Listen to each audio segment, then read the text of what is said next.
dal leen ak jàmm ci AGT News chaîne bi leen di jox xibaar yi wér te wóor abonné leen ngir dara bañ leen a raw. AGT News. cohérence ak constance boo koy seet ci ay kàddu ak i jëf jàppal Ousmane Sonko le président du parti PASTEF l'actuel premier ministre du Sénégal jamono ji nag ñëpp di waxtaanee mbirum Covid-19 ndax arrestation yi nga xam ni tàmbali na ñeel fonds yi nga xam ni moom lañ ko jagleeloon mu doon noonu ay koppar yu bëree bëri yoo xam ne sénégalais yi bëri woon nañ ay mbir yu leen ci daal di métti ba waraloon rapport bu Cour des comptes bi mu génnee ñu bëri indi ñëw ne justice na def liggéeyam te képp koo xam ne am na ab dërëm boo ca luubal bu ñu la ko baal buñ ko bàyyi mu sedd na nga ko fay ba mu mat sëkk wala bokk yoon dal di def aw liggéeyam. jamono jooju Sénégal dundoon na jafe-jafe yu métti askan wi nekkoon ci ay coono waaye mu amoon ci ñoo xam ni dañ ci doon profito di ci noos di ci faj seeni soxla di ci duufal seeni ay poche loolu waral tey jii sénégalais yu ci bëri am mbégte ak kontante bi justice tàmbalee di leeral mbir yi convocation yi tàmbali di wadd waaye Ousmane Sonko daa mësoon am taxawaay bu mucc ayib ci mbirum Covid-19 jamono bi nga xamee ne mbas mi am na Macky Sall daa woote mu ne les forces vives de la nation nañu ñëw ñu waxtaanee lu ni mel ndax ci kaw Sénégal la dal waaye il faudra que ñun ñëpp ñu ànd booloo dajale suñu ay doole ngir mën koo daal di xeex lu ni mel waral Ousmane Sonko bàyyi lépp lu mu jàppoon ndax Sénégal moo soxla Sénégal moo woote dem wuyu ji Macky Sall ca palais de la République comme ni ko ñu bëri defee daal di waxtaan ak moom ci mbir yi nan lañ ko war a tëralee nan lañ ko war a doxalee ak itam ban sérénité lañ war a dugal ci biir Ousmane Sonko yëkkati woon fa ay kàddu yu sincère jëmale ko ci Macky Sall wax ko itam ne ko lépp na leer lépp nañ ko teg ci dëgg lépp nañ ko teg ci yoon bu mu am lenn loo xam ne ëllëg Sénégal yi dinañ leen ci métti te bés bu amee xamal ne dinañu ko taxaw wax ko lépp luñ ci gis itam muy irrégularité lu jaarul yoon dinañ taxaw signaler ko ba ñëpp daal di koy comprendre loolu moo waral tey jile ñu bëggoon ñu dégluwaat discours bi nga xam ne Ousmane Sonko defoon na ko ba mu génnee ca biir palais janoo woon ak journaliste yi mu yëkkati woon fa kàddu yu pertinent lool ba noppi itam sincère ndax dëgg dong la yëkkati woon teg ko malgré que dem na wuyu ji Macky Sall mais teewul dafa waxante ak moom dëgg jiital dëgg ne leen nañu doxal dëgg bu ëllëgee dëgg goog bu amul lépp dina mës a leer nañ teewlu kàddu yu Ousmane Sonko yooyu lee doog a dikkaat ci suñu jàngat bu leen fàttee abonné aimé vidéo bi partagé ko ngir ñu bëri mën cee jot. Nous sommes avec monsieur Ousmane Sonko, président du parti PASTEF. Alors vous venez d'avoir un entretien avec le chef de l'État. Dans un contexte marqué par la propagation du Covid-19, le président de la République a pris d'importantes mesures allant dans le sens de lutter efficacement contre ce Covid-19. Dites-nous comment avez-vous apprécié cette initiative du président de la République d'associer toutes les forces vives de la nation à la réflexion, notamment à la classe politique, l'opposition dont vous faites partie? Oui, nous sommes venus répondre à cette invitation parce que nous considérons que les moments que nous vivons sont particulièrement graves et qu'ils doivent appeler de chacun de nous au sens de la responsabilité et surtout du dépassement par rapport aux convictions que chacun d'entre nous peut avoir. L'État a la prérogative et la priorité de la gestion de cette crise. Mais c'est une crise qui interpelle tous les Sénégalais, tous les citoyens. Ce n'est pas une crise qui interpelle seulement l'État et les plus autorités qui sont à sa tête, notamment le président Macky Sall, mais c'est une crise qui interpelle tous les citoyens sénégalais. Et donc, nous avons considéré, nous n'avons pas attendu cette audience pour donner notre point de vue et apprécier toutes les mesures qui avaient été prises jusque-là. Et je considérais que c'est des mesures qui allaient dans le bon sens. C'était les mesures qu'il fallait prendre. Alors, notre seule présence ici suffit à démontrer que l'heure est grave, je crois. Et c'est pourquoi nous continuerons à lancer un appel aux Sénégalais à rester vigilants et concentrés et surtout à suivre strictement les consignes qui ont été données. Strictement parce que c'est des consignes qui sont données pour leur bien. Il s'agit de sauver des vies. C'est pas c'est pas un jeu. Aujourd'hui, c'est des milliers de morts qu'on voit un peu partout. Et ça n'épargne ni Premier ministre, ni président, ni chauffeur de taxi. Tout le monde est exposé à cette maladie. Donc, il est important que tous les Sénégalais le comprennent. Au-delà, nous avons écouté, nous étions venus avec beaucoup de questions, parce que jusqu'à présent, on était dans des mesures d'ordre sanitaire. Hier, on nous a annoncé, parce qu'on est à la phase de l'annonce, un certain nombre de mesures d'ordre budgétaire avec un impact économique et social recherché. Évidemment, on est dans une autre phase de gestion de cette crise.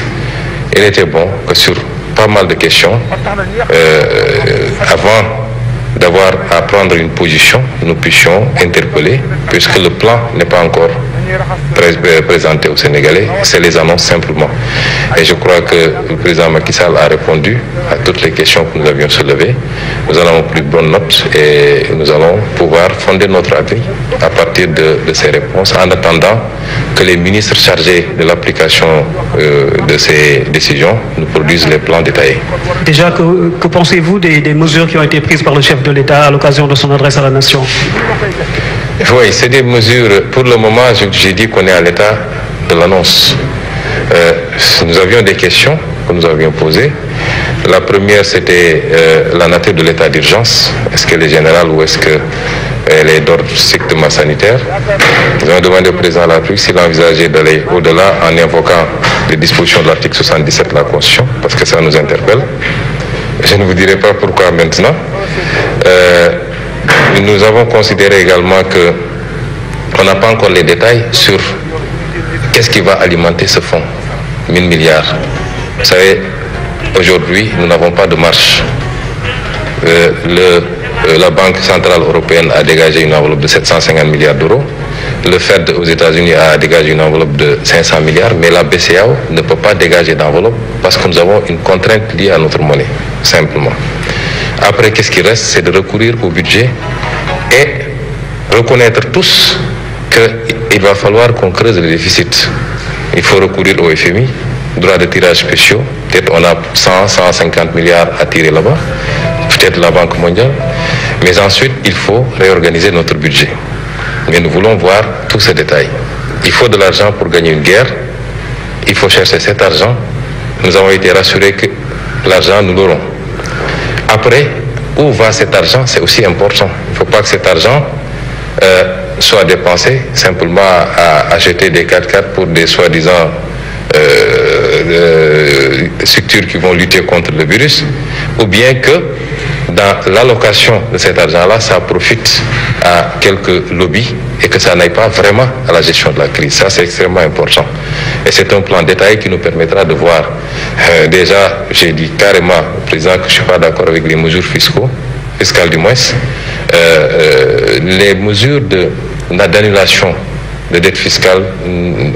surtout quand c'est fait de manière généralisée, ne sont jamais de bonnes mesures. Vous ne pouvez pas mettre dans le même panier ceux qui ont carrément commis des crimes fiscaux, notamment collecter de la TVA et ne pas la reverser, ou collecter de l'impôt sur les salaires et ne pas reverser, avec ceux qui peut-être ont commis des erreurs de bonne foi. C'est des questions d'interprétation, etc., etc. Mais nous avons considéré qu'il est plus pertinent de demander simplement un moratoire, de repousser le paiement de ces dettes fiscaux, puisque nous-mêmes, d'après ce qui m'a été dit, nous allons demander aux bailleurs de nous octroyer un délai pour le paiement de notre dette, plutôt que de procéder à l'annulation d'une dette, pour que ça aille simplement dans des poches et non pas dans la lutte réellement contre la pandémie ou la relance de l'économie. Ça, c'est les problématiques que nous avons posées. Nous avons considéré que les 50 milliards alloués aux mesures sociales nous semblent assez peu. Notamment, si vous avez une enveloppe de 1000 milliards, vous connaissez la situation du pays, je crois qu'il faut envisager mettre un peu plus. Nous n'avons pas entendu de mesures pour les salariés, par exemple, également. Il n'est pas question pour nous de dire, oui, les gens ne vont pas payer ceci ou cela. Il y a beaucoup de choses qui se disent, on ne paye pas le loyer, on ne paye pas l'eau, on ne paye pas l'électricité. On n'est pas à ça,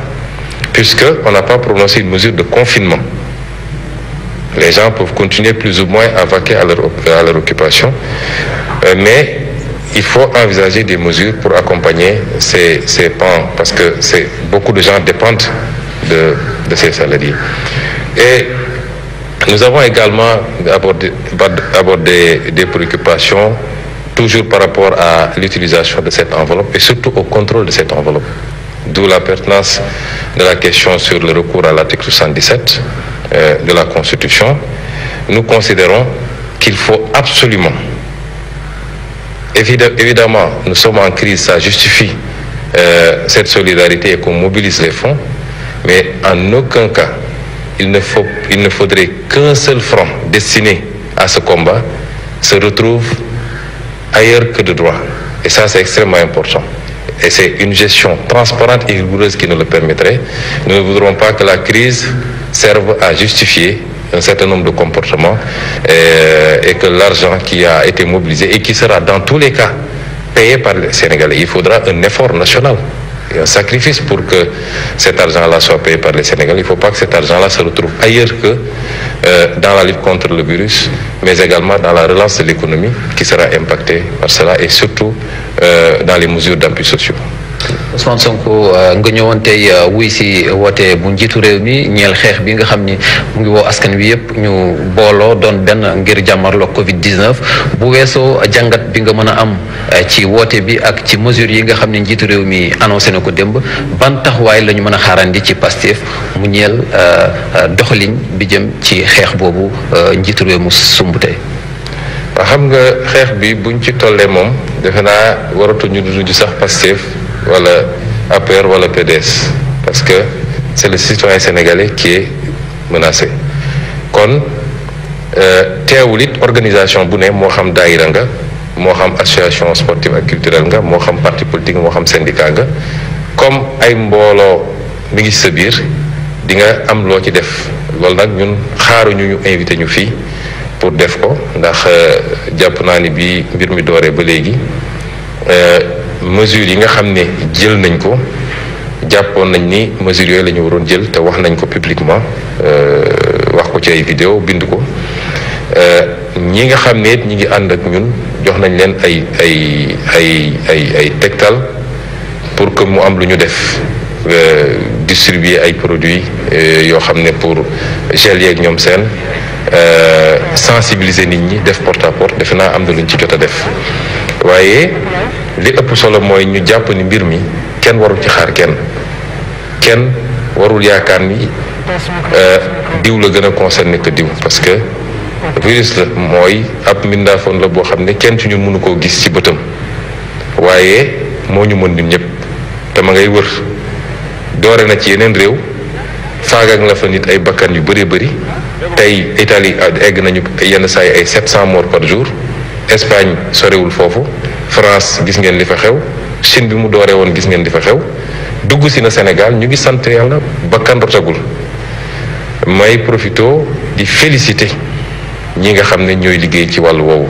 ñi nga xam ne ñooy liggéey ci wàllu santé amuñu seen fay yàlla rek leen mën a fay ndax conditions yi ñuy liggéeyee jafe na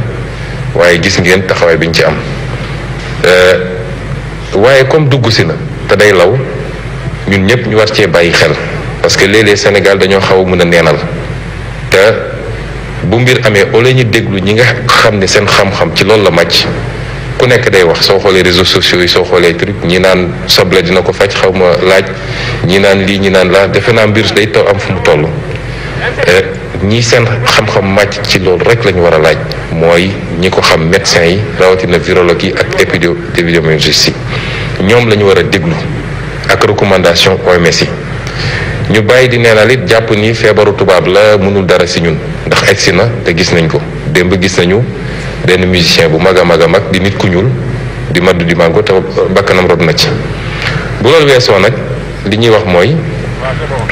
lii rafetlu nañ ko bi ñu ñëwee ñëw nañu andi suñuy gannaaw rafetlu lenn ci liñ jotoon def li ñu wax démb te yéegal ko Sénégal yi amoon nañ ci ay mbir yoo xam ne jàppoon nañ ni leerul suñu bopp bi ñëwee toog nañu waxtaan ci laaj ci liñ ciy laaj ñu tontu ñu liñ ciy tontu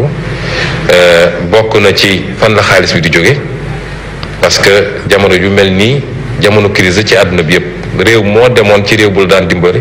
boo moytul mu gàntal la parce que am na lu ko doy ñun suñuy réew dañoo néew doole gi nag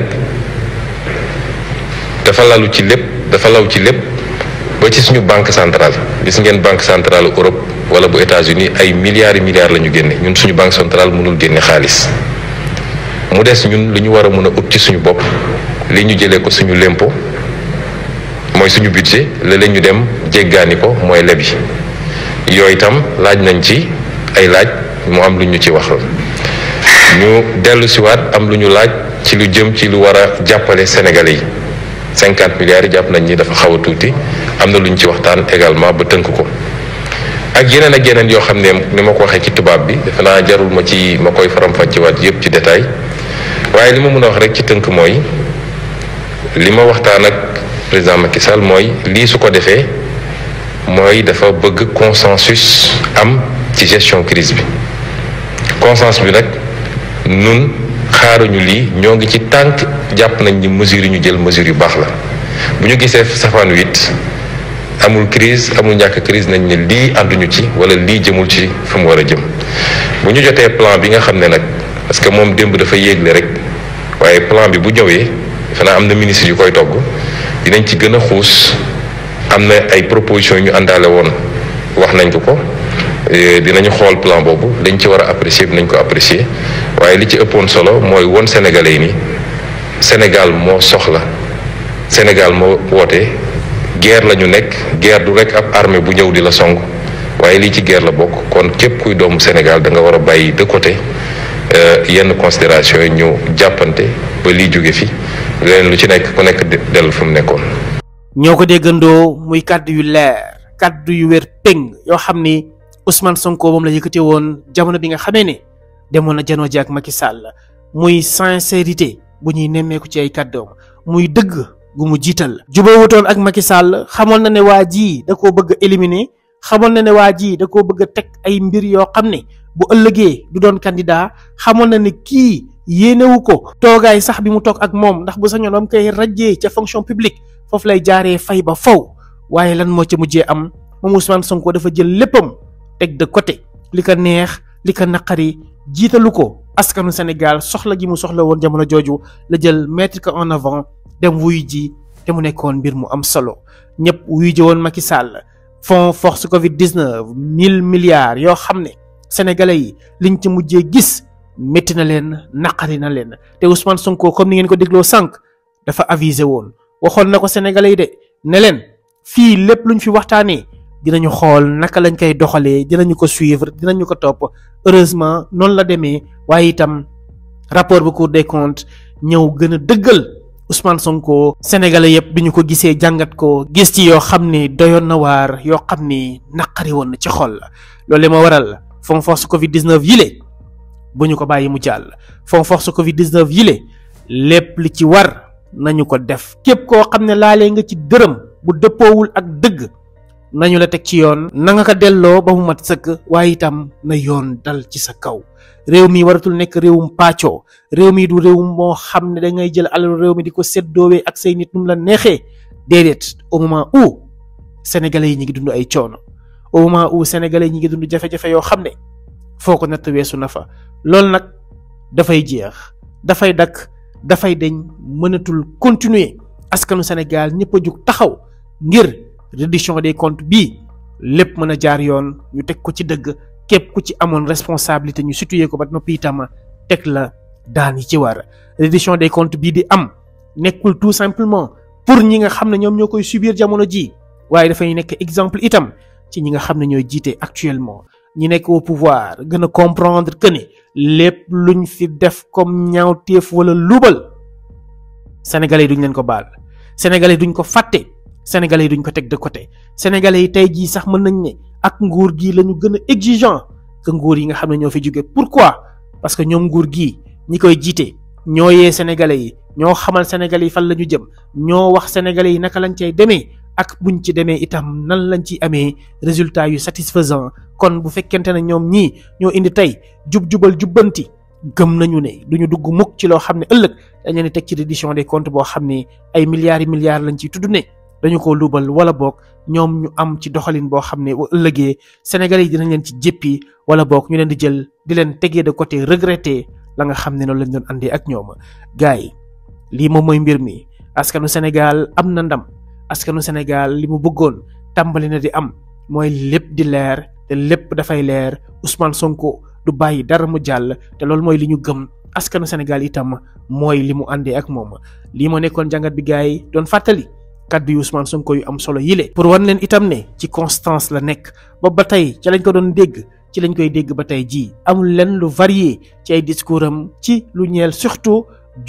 jubal ak jubbanti ndax loolu dafa bokk ci sookul bi nga xam ne mooy doxal am réew mooy base yi mën a permettre am réew mën a tegu ci yoon boo xam ne développement dañ koy mën a am waaye itam noflaay ñu mën koo nemmeeku ci képp ku yeewoo ci société bi. ñu leen di gërëm di leen jaajëfal ñu joxante di rajo beneen yoon ci beneen jàngat jërë ngeen jëf. AGT News.